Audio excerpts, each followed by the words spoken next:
First కాళ్ళని దొడ్డుప్పేసి 4-5 సార్లు శుభ్రంగా నీళ్ళలో కడుక్కోండి. ఇందులోకి నేను చిన్న గ్లాసులో సగం గ్లాస్ కందిపప్పు తీసుకుంటున్నాను. సూపు చిక్కగా వస్తుంది అనమాట. పప్పు వేస్తే శనగపప్పు వేసుకోవచ్చు, కందిపప్పు వేసుకోవచ్చు. సో నేను హాఫ్ గ్లాస్ కందిపప్పు వేసుకొని మళ్ళీ ఒక 2 టైమ్స్ ఈ కాళ్ళని కడుక్కుంటాను. చిన్న నిమ్మకాయ సైజ్ అంతా చింతపండుని నానేసుకొని పెట్టుకోవాలి. కాళ్ళ సూప్కి కొద్దిగా పచ్చి కొబ్బరి అయినా ఎండు కొబ్బరి అయినా మిరియాలు ఎక్కువ తీసుకోవాలి. కారం పొడి తక్కువ వేసుకోవాలి. వేసి ఈ కొబ్బరి మిరియాలు మిక్సీ పట్టేసుకోవాలి. ఇందులో అయితే నేను కుక్కర్లో ఆయిల్ పోసేసి కొద్దిగా జీలకర్ర, కరివేపాకు, అల్లం వెల్లిపాయ తగినంత, నాన్ వెజ్ కాబట్టి కొద్దిగా అల్లం వెల్లిపాయ మంచిగానే వేసుకోవాలి, పసుపు,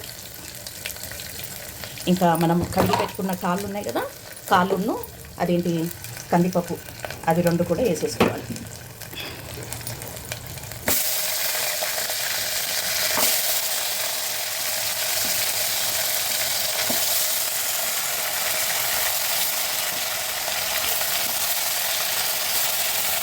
సర్ది అయింది బాగా నాకు మా అమ్మాయికి.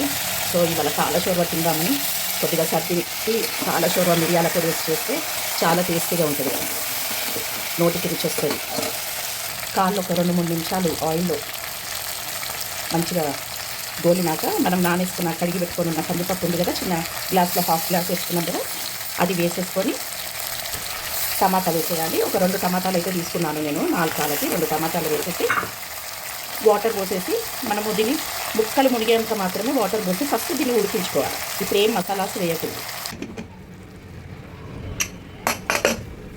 నేను చెప్పిన కదా అని 7-8 విజిల్స్ అట్లా కాదు, మీ కుక్కర్ని బట్టి. కొత్త కుక్కర్ అయితే 5 విజిల్లల్లో ఉడికిపోతుంది. నాది కొత్త కాదు పాత కాదు, మీడియం కాబట్టి 6 విజిల్లు పెట్టుకున్నా. మరి పాత కుక్కర్ అయితే 7-8 విజిల్ల వరకు మీరు ఉడికించుకోండి. ఇప్పుడు ఈ ఉడికిన కాళ్ళల్లో మనం ఏం చేయాలి, కొబ్బరి మిరియాల పొడి మిక్సీ పట్టుకున్నాం కదా, అది వేసేసుకోవాలి. గరం మసాలా ఒక 2 స్పూన్లు వేసుకోవాలి. ధనియాల పొడి ఒక 2 స్పూన్లు. నేను 4 కాళ్ళు తీసుకున్నాను. చింతపండు అప్పుడు నానబెట్టుకున్నాం కదా, అది ఇట్లా పిప్పి తీసేసి జ్యూస్ లెక్క చేసినాను, అది పోసేసుకోవాలి. ఇంకా కారం వచ్చేసి ఆల్రెడీ మిరియాలు చాలా వేసినా కాబట్టి కారం నేనైతే 3 స్పూన్స్ వేసుకుంటున్నాను. మేము కొద్దిగా తెలంగాణ వాళ్ళం కదా, ఘాటు బాగానే తింటాము నాన్ వెజ్లల్లో. మీరు మీకు తగినంత మిరియాలను బట్టి, మీరు వేసుకున్న మిరియాలను బట్టి దాన్ని చూసి మీరు కారం పొడి ఎంత వేసుకోవాలో అంత వేసుకోండి. తగినంత సాల్ట్ వేసేసుకోండి. ఇంక ఇప్పుడు వాటర్ యాడ్ చేయండి.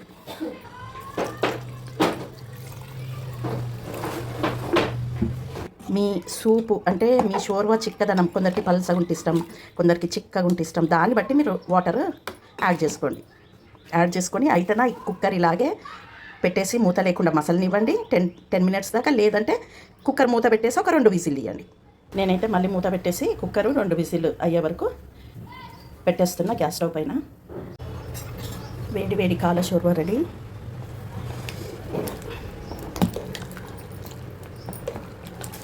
వేడి వేడి రైస్ కాళ్ళ షోర్వా ముందు నా బిడ్డకి పెడతా. నా బిడ్డ తింటే నేను తిన్నట్టే. అది తిని సూపర్ మమ్మీ అంటే ఇంకా నాకు హ్యాపీ అనమాట.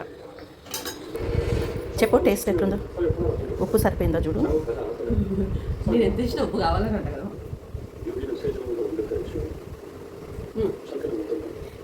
సూపర్.